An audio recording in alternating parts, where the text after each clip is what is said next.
Bonjour et bienvenue sur la chaîne des Fous de Normandie. Aujourd'hui, on va s'intéresser à 7 articles dont vous trouverez le lien dans la description de cette vidéo. On va parler de troubles du spectre de l'autisme, de TSA. On va parler d'acides gras polyinsaturés type oméga 3, EPA, DHA. Et cette étude est une méta-analyse qui cherche à compiler toutes les études ayant été faites sur le sujet pour savoir s'il y a un impact entre la prise d'acides gras polyinsaturés et la symptomatologie des personnes souffrant d'un trouble du spectre de l'autisme. Alors, cette étude, elle a des limitations parce que elle récupère plein d'études qui sont quand même assez hétérogènes, notamment en dose de traitement.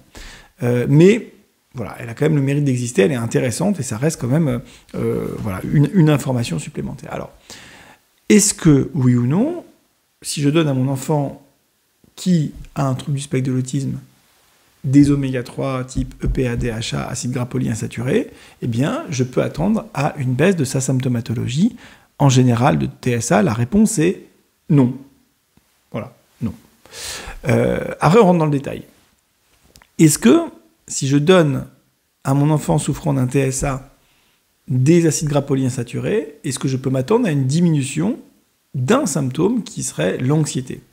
La réponse est oui. Il y a une association statistique, mais le niveau de preuve est très faible. Très faible. Bon. La question ensuite, c'est, bon, ok, ça ne va pas franchement diminuer le reste de la symptomatologie de TSA, mais si même il y a une très faible chance que ça diminue son anxiété, bah, pourquoi pas? Mais du coup, quels sont les éventuels risques? Quels sont les éventuels effets secondaires?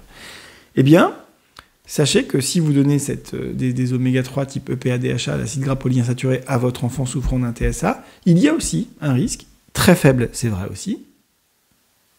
Statistiquement, le risque est très faible, mais il existe, que votre enfant ait aussi un peu plus de troubles du sommeil.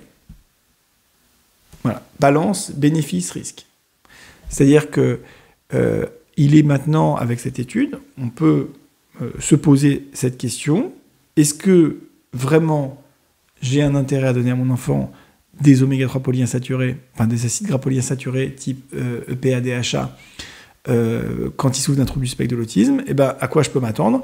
Peut-être à une petite augmentation des troubles du sommeil et peut-être à une petite amélioration de l'anxiété. Voilà, moi je ne sais pas quoi vous dire de plus, c'est ce que nous rapporte l'étude. Pourquoi tester les oméga 3? C'est pas idiot, hein, c'est pas pris au hasard, hein, c'est pas testons chou-fleur.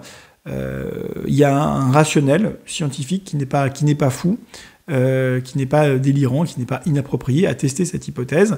Après, il est aussi relativement attendu pour un trouble aussi complexe, aussi hétérogène que le trouble du spectre, et avec aussi multifactoriel que le TSA, et bien, il n'est pas de résultat incroyable avec des oméga 3. Hein, ça, franchement, bon, on s'y attendait un peu. Mais voilà l'état actuel de la science. Et si vous êtes intéressé par des données scientifiques, par l'état actuel des connaissances scientifiques, d'abord, il y a une playlist sur cette chaîne qui s'appelle Revue de la littérature scientifique.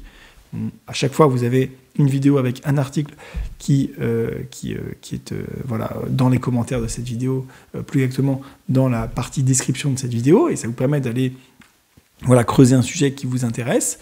Et vous pouvez aussi, tout simplement, bon, je ne sais pas si peut-être c'est un peu original, mais vous abonner à cette chaîne, mettre un pouce bleu, mettre un commentaire, partager. Voilà. C'est-à-dire que si vous considérez que cette information est intéressante pour vous, dites-vous qu'elle est peut-être intéressante pour d'autres personnes.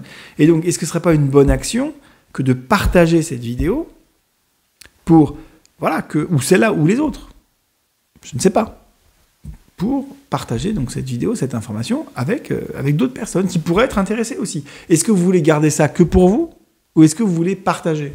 C'est ça, moi, mais je vous pose la question. Voilà, répondez dans les commentaires.